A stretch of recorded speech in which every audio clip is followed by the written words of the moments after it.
Hi, guys. How'd you find me? You stole William Strang's Lady with the Red Hat from the tape. You can't prove that was me. I got that on Etsy. This is the third time you work with Roshan Marshall. So what was different this time? What was unique on this collaboration?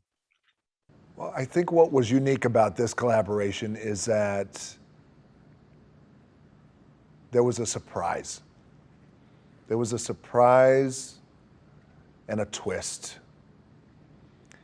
Without giving the movie away or spoiling it, but I think, we've done 3 movies together. We did Central Intelligence, we did Skyscraper, and Rawson wrote and directed Skyscraper. He wrote and directed this, which was original, again, and I think, and you know this, in movies it's challenging, I think, to write an original concept, an original idea that has big global appeal.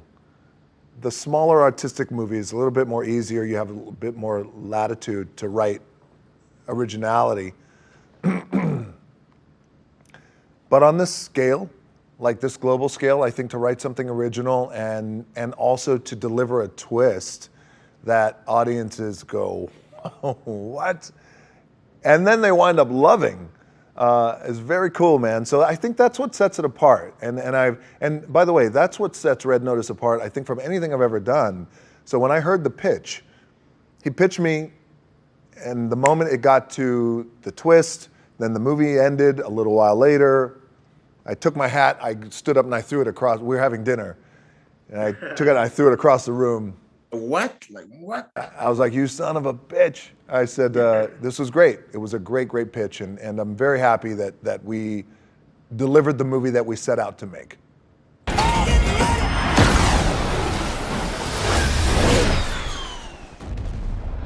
See? Easy peasy. I noticed a really particular joke in the movie about an audition from Vin Diesel for the movie Cats.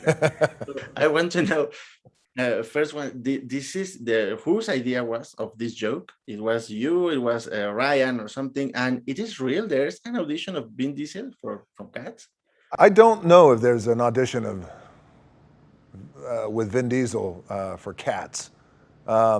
I'd like to see it if there was one, but I don't know. And those aren't my ideas.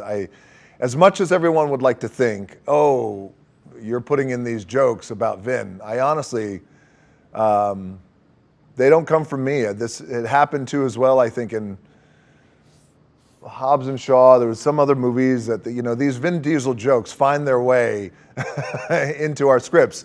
I honestly don't give a shit.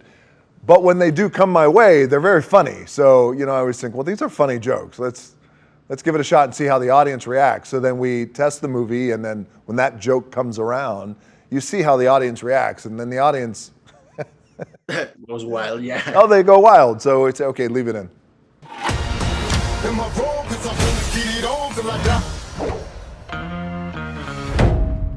The fight scenes in this movie are awesome, but there's a particular one in the Hall of Arms that between you and Gal and Ryan, and it's so exciting. How long did it take to film that, and how much fun was it? That was a lot of fun. It was also a big challenge because the fight was long. I think it took 3 or 4 days, to shoot. And the challenge was you have 2 guys who are pretty good and skilled at movie fighting. Yeah.